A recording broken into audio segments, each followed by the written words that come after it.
et en fait, ça prend du temps et c'est pour ça que c'est pas déjà fait, mais je vais le faire le plus vite possible. Heu, voilà, donc recording commencé et nous allons, continuer le cerveau, le système nerveux central et en fait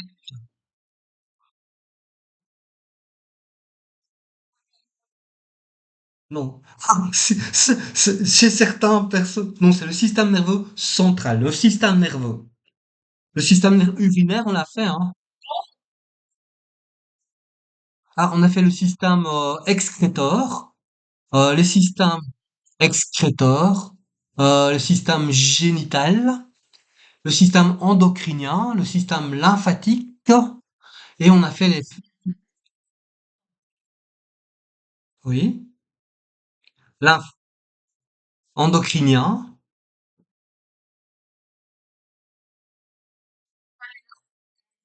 lymphatique, et on a fait tout ce qui est tissu conjonctif et fascia et système primo-vasculaire entier. Ça va compléter en fait le système tégumentaire que tu vas faire avec Sadek, il s'appelle Sadek, le prof qui donne le tégumentaire.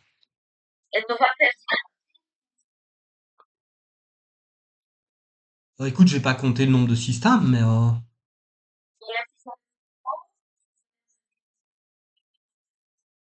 oui,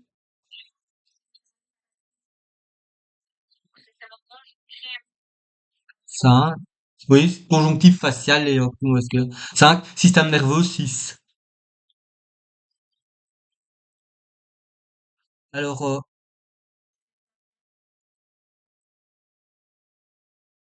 facial, conjonctif et primo-vasculaire en un seul truc, parce que en fait, le conjonctif contient le facial et primo-vasculaire.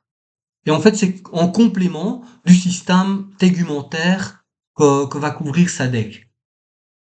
Parce que si SADC il fait le système tégumentaire, donc ça va aussi replonger dans les fascias, mais dans d'une autre perspective. Donc, on a maintenant, nous sommes dans le système nerveux. Et le système nerveux, ben, c'est le système nerveux périphérique, central, et le système nerveux périphérique, c'est à la fois le système nerveux autonome et le système nerveux, euh, pardon, le système nerveux volontaire, donc tous les nerfs, et le système nerveux autonome qui contient, qu'on appelle aussi végétatif. Alors, on est dans le cerveau et on a fait tous les produits chimiques hier, donc vraiment toutes les substances chimiques, et on a fait un certain nombre de pathologies. Alors, on a un peu levé le champignon avec les pathologies parce que c'était très lourd de faire tout ça. On repassera, on se refera de... Ouais, donc on a regardé le Parkinson, l'Alzheimer, le syndrome de Williams, la bipolarité, schizophrénie, l'autisme, Asperger, et en fait, on a encore les vertiges, les addictions. Mais l'addiction, c'est simple, on a vu le système de l'addiction. Euh, Kluver-Bucy, c'est quelqu'un qui c'est en fait les amygdales, donc dans le système limbique, les amygdales qui sont un petit peu abîmées, et ça donne un trouble neurocomportemental qui quelqu'un met toujours tout à la bouche. Ça s'appelle une hyperoralité. Ce sont des hyperphagies, hypersexualité, amnésie. Voilà, c'est assez rare. Et puis on a aussi Korsakoff, qui est un trouble neurologique causé par la carence en vitamine B1 et souvent dû à une consommation excessive d'alcool. Il provoque des problèmes de mémoire et de confusion, fabrication de souvenirs, confabulation. Le traitement implique généralement des suppléments de la vitamine B1 et l'arrêt de consommation d'alcool. Ok, donc si ça ressemble un peu à la schizophrénie, on va le mettre du côté schizophrénie. Voilà. Je mets juste après le verre aussi. Et alors ça, c'est encore de nouveau un lourd. Euh, c'est les pervers narcissiques. Euh, c'est un sujet assez délicat et lourd. Je suppose que tu en as déjà rencontré. Et de toute façon, on tombe tous sur des pervers narcissiques et ce sont des gens qui ont un manque d'empathie. Donc c'est une absence totale d'empathie combinée avec de la manipulation. Euh, c'est apparemment du côté des corps calleux. Donc là, ce qui fait la connexion cerveau gauche-droit. Euh, Sur le plan neurophysiologique, le pervers narcissique pourrait présenter un déséquilibre entre les circuits de récompense qui seraient hyperactifs et les régions d'empathie, contrôle moral, qui seraient hypoactifs. Euh, voilà, une utilisation stratégique de l'empathie cognitive pour manipuler, couplée par un déficit émotionnel, des anomalies neurochimiques. Par exemple, ils auront trop de dopamine par rapport à la sérotonine ou dopamine, sérotonine qui favoriserait une impulsivité, une recherche de pouvoir. Voilà. Plus en détail, la notion de pervers narcissique, c'est un terme popularisé dans la psychologie francophone qui est inspiré des travaux d'un psychanalyste Paul Recamier. Voilà. Cependant, il n'existe pas de diagnostic, il n'y a pas de diagnostic officiel correspondant à la classification internationale pour les pervers narcissiques. Bon, enfin, ça, on sait quand même assez bien ce que c'est. Ce sont des gens qui, d'apparence tout à fait normaux, commencent à manipuler par les points faibles. Hein. Ils trouvent les points faibles des gens et commencent à les manipuler. Euh, en, Par exemple, en humiliant systématiquement un partenaire. Donc c'est souvent dans le couple, c'est souvent, ça peut être le mari, ça peut être la femme, ça peut être quelqu'un d'autre. C'est quelqu'un qui va humilier systématiquement pour essayer d'isoler la personne de tous ses contacts pour pouvoir la manipuler plus facilement. C'est une personne qui aura de toute façon... C'est une maladie, oui, c'est une maladie psychiatrique terrible. C'est une maladie, oui, parce que c'est un déficit de l'empathie, parce que c'est une maladie qui est associée à une hyperactivité du système de la récompense liée au pouvoir. Hein, toujours le pouvoir, tu prends le pouvoir, toujours raison, et euh, un déficit de l'empathie. C'est aucune empathie, pratiquement. Et donc, ça permet de faire des choses absolument dégoûtantes. Et donc, une maladie psychiatrique, évidemment, qui se cache bien, hein, qui se camoufle bien, parce qu'en fait, la plupart des pervers narcissiques ne sont pas traités dans des, ne sont pas traités, mais ils devraient l'être, parce que ce sont des... Et en fait,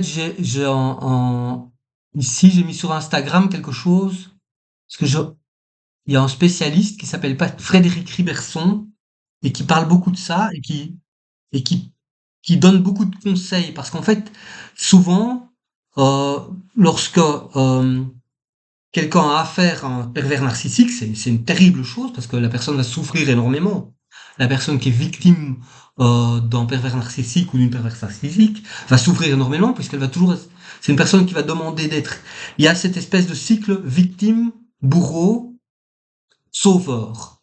Et donc, souvent, la personne va se mettre dans la position du sauveur, qui va essayer d'aider, et en essayant d'aider, tu te fais attraper par la personne qui va en profiter pour te manipuler, et c'est un cercle vicieux dont on sort jamais. Et là, j'ai trouvé cette ressource que je trouve très très bien. C'est une personne qui s'appelle Frédéric, qui est de temps en temps en Suisse et qui a un blog sur Instagram où il donne plein de conseils pratiques par rapport à comment détecter et comment éviter, comment se protéger, comment sortir d'un cercle vicieux d'une relation toxique avec des pervers narcissiques. Très très bien. Euh, et on sort pas du domaine, hein, ça fait partie d'une des pathologies, c'est une pathologie, hein, c'est clair et net. Euh, il y a pas de...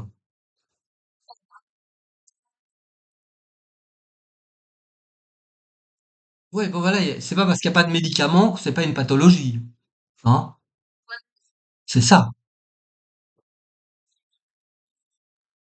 Si c'est une pathologie, la perversion narcissique, c'est une pathologie, parce que le manque d'empathie pour autrui, c'est une pathologie. Qu'est-ce que t'en penses? Si quelqu'un est incapable de se mettre à la place de l'autre, c'est une pathologie. C'est une pathologie de toutes les aires, de toutes les systèmes émotionnels du système limbique, où on parvient pas à se mettre à la place de l'autre pour ressentir comme l'autre, et donc on peut pas sentir le mal qui est fait aux autres. Si ça c'est pas une pathologie, alors je sais pas ce que c'est qu'une pathologie. Alors peut-être que c'est pas une pathologie pour soi, encore que, mais c'est une pathologie pour les autres. T'es pas d'accord?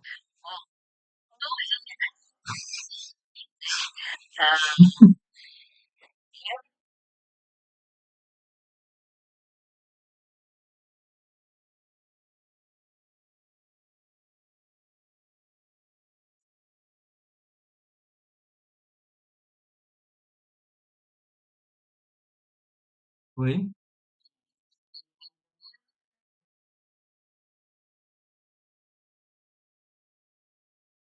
Ah non, non, c'est pas, c'est vraiment une pathologie neuronale. C'est tout c'est tout le système qui permet, donc c'est dans les corps calleux, hein, c'est dans ce qui fait la connexion gauche-droite, qui est véritablement amputée et qui fait que les personnes n'ont pas d'empathie.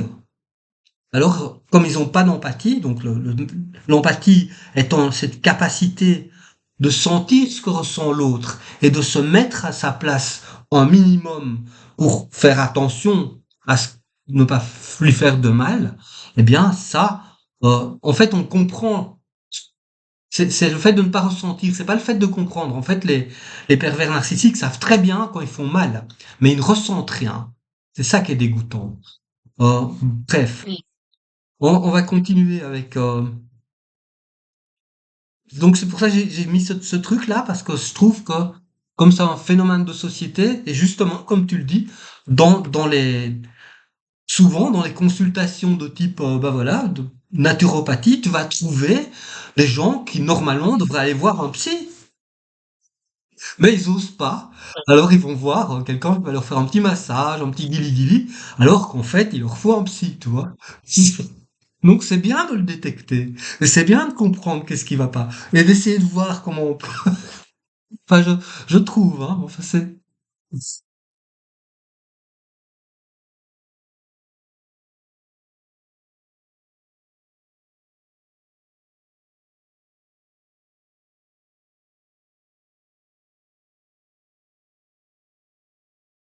Tac. Voilà, je t'attends, hein, je pense que t'es parti faire... ouais. Alors, donc on va maintenant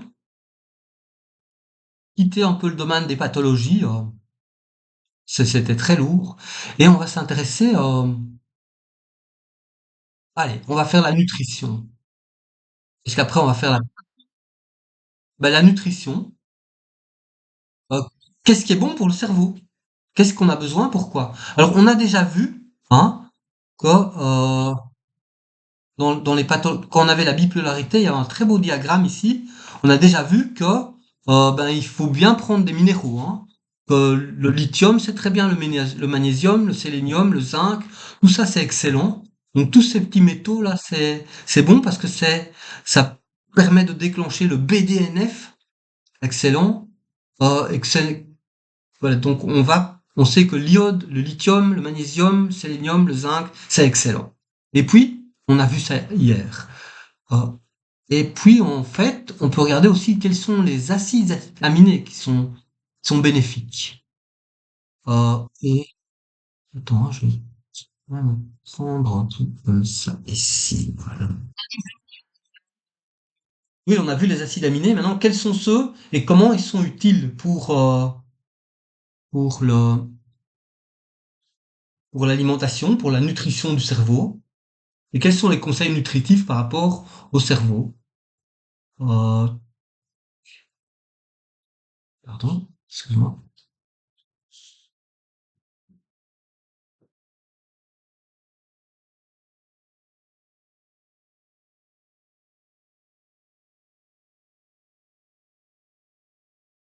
Oh, mais c'est quoi?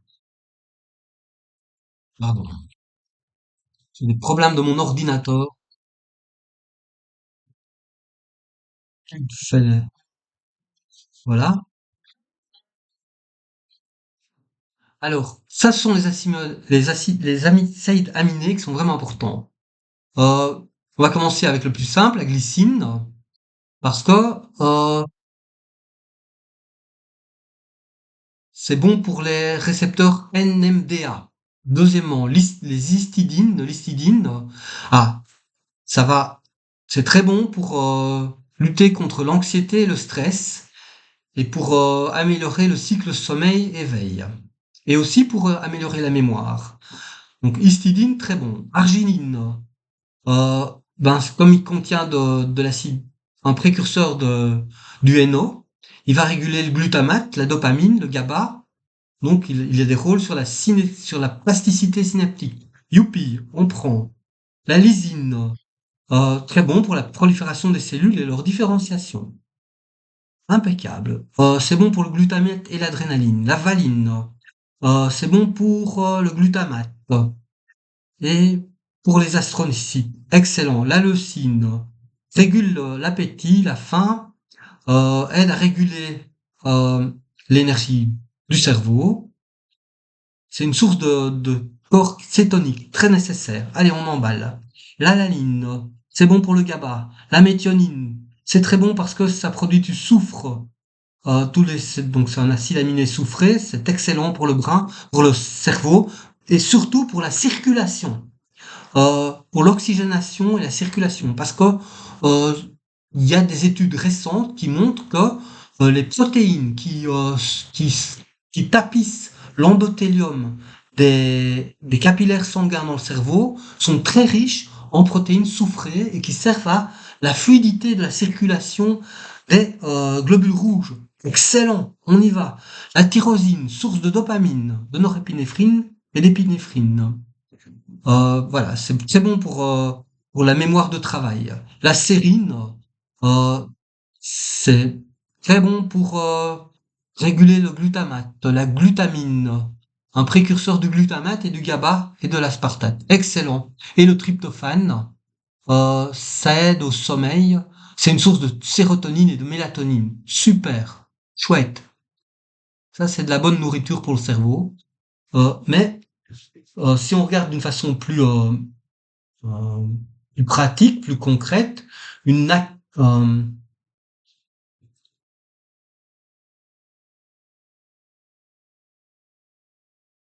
une alimentation équilibrée et riche en nutriments spécifiques est essentielle pour optimiser les actions cérébrales. Euh, donc on prend des acides gras, des oméga 3, qui ont un rôle sur la structure des membranes neuronales, qui sont anti-inflammatoires, prévention du déclin cognitif. Donc oméga 3, il y a bon.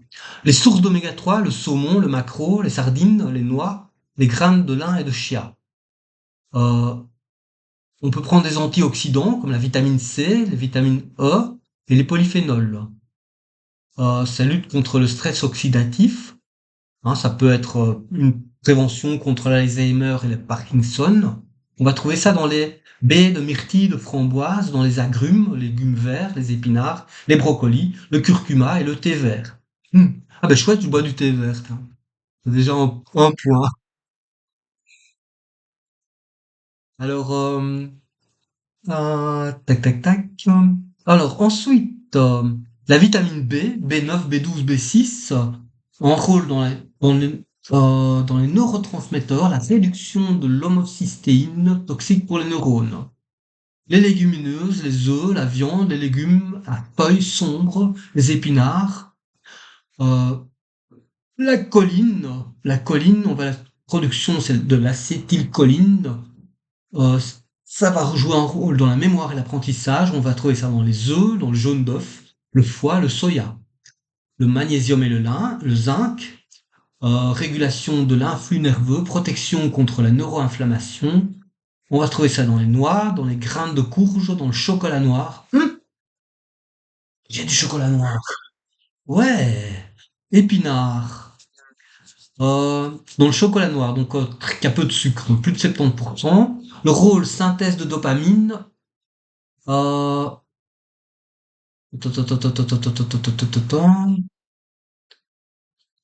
Rôle, régulation de l'influx nerveux, partie ta, ta, ta, ta. Les protéines acides aminées, donc toutes celles qu'on a vues avant, tyrosine, tryptophane et les autres. Synthèse de dopamine, sérotonine, humeur, motivation, source. Les poissons, les volailles, les légumes, le quinoa. Alors, les aliments à privilégier, euh, régime méditerranéen. Légumes colorés, fruits frais, céréales complètes, huile d'olive, poissons gras, associés à un risque de réduit de démence et d'AVC. Donc, manger méditerranéen, des aliments fermentés, le yaourt, le kéfir, le kimchi, le kombucha. Ah, le kombucha, ça, j'en bois aussi. Ah, c'est avec des champignons, le kombucha. Euh, les- Ouais, c'est un champignon et tu rajoutes de l'eau. Donc, en fait, tu as... Regarde, je vais te montrer. Ouais,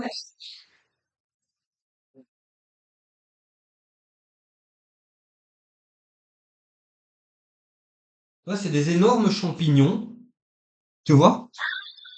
Regarde. Oh, c'est des énormes champignons, comme ça.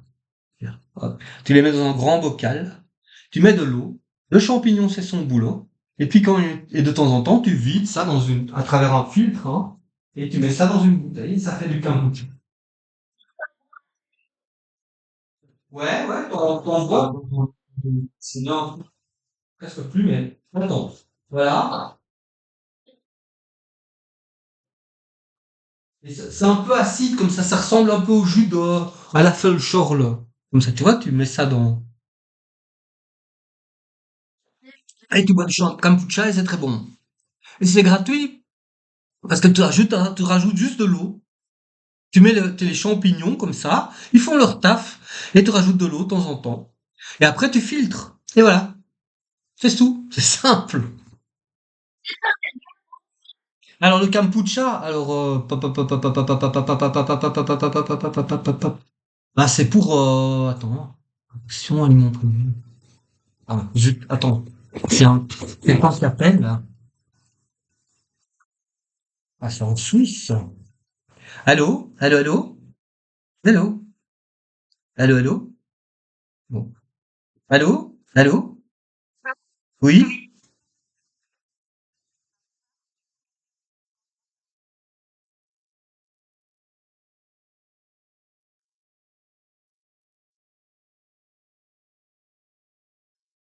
Ben, ben écoutez, oui, j'ai reçu, mais je vais m'en occuper pour le moment, je suis en déplacement. Je suis à plusieurs milliers de kilomètres, mais lorsque je reviendrai en Suisse, je m'en occuperai, avec plaisir. Très bonne journée. Je suis désolé, je suis occupé.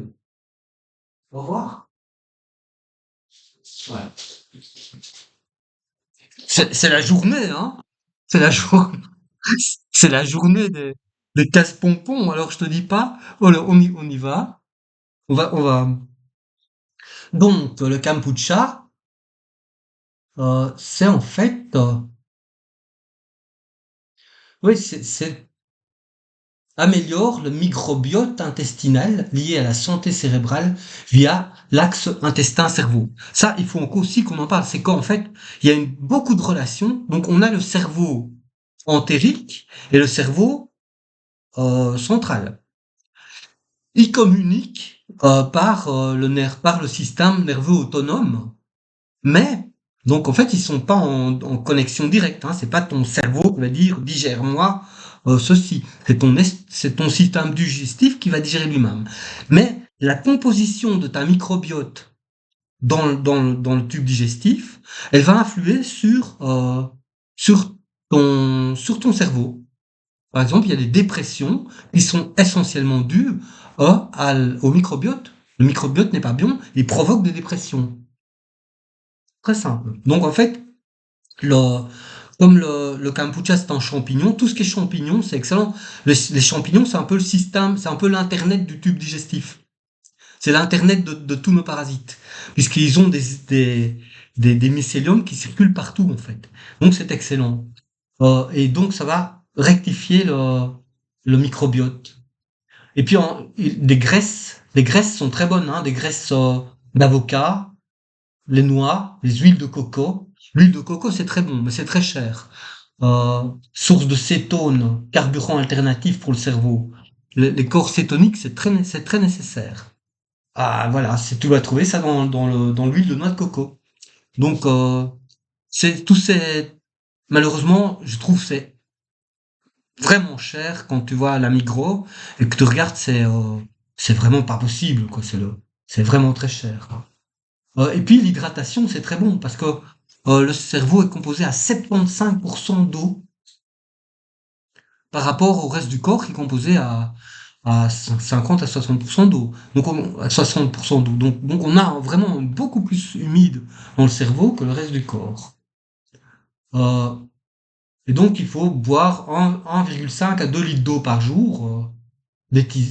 Privilégier l'eau, les tisanes, les aliments riches en eau, concombre, pastèque, etc.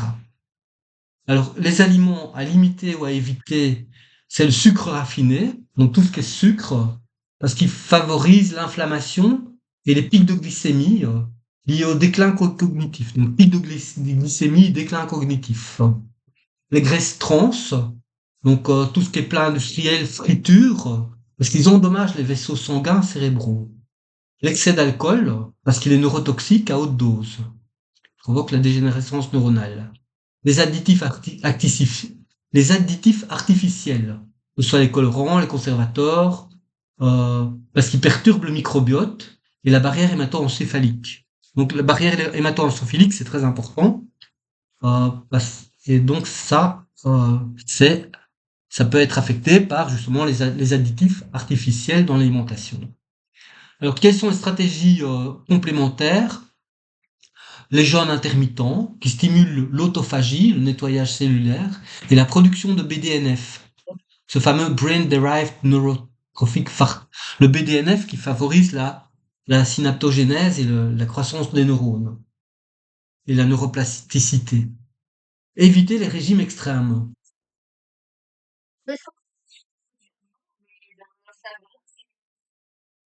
Oui, oui, Frédéric Riberson, quelqu'un de très très intéressant en plus. Euh, c'est un ami aussi, voilà. Et éviter les régimes extrêmes, donc les jeûnes intermittents, très bon. Éviter les régimes extrêmes, le cerveau a besoin d'un apport constant en glucose et en nutriments. Donc, si tu fais l'extrême, tout ce qui est extrémal, c'est pas évident. Euh, les suppléments, les suppléments utiles, si carence. Donc, il faut la vitamine D, de l'oméga 3. Donc, la vitamine D, il y a la prévention de la dépression et des troubles cognitifs. Les oméga 3, l'huile de poisson, en cas de faible consommation de poisson gras. Magnésium, pour réduire le stress oxydatif. Alors, exemple d'une journée type, ben, ouais, bon.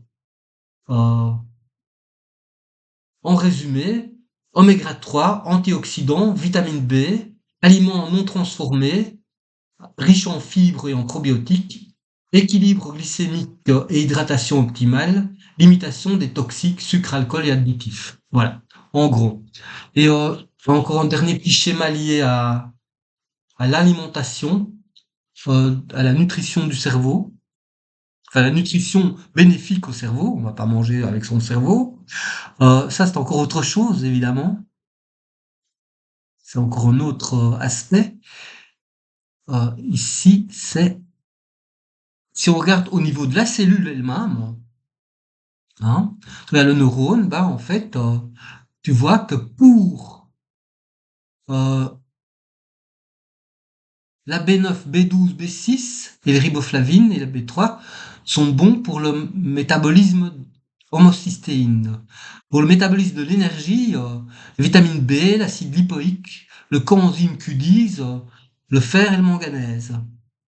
Pour, euh, pour favoriser la neurotransmission et le lien, donc les post-synapses, la B6.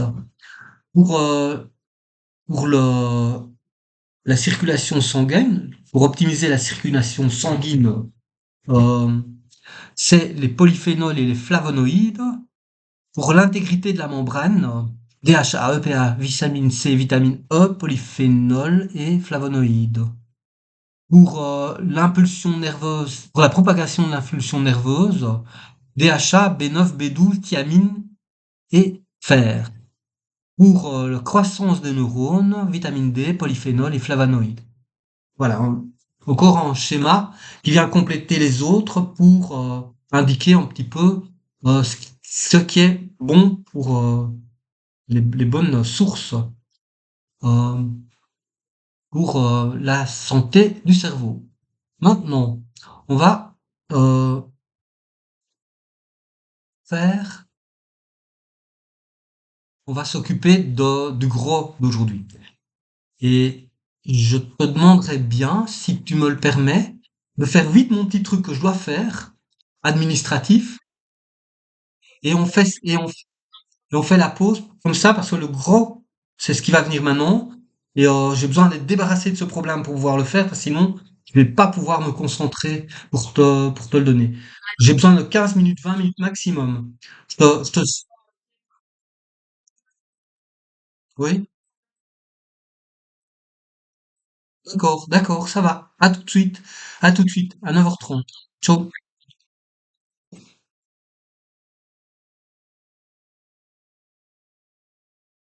Alors maintenant, on y va directement avec ce truc-là parce que, enfin,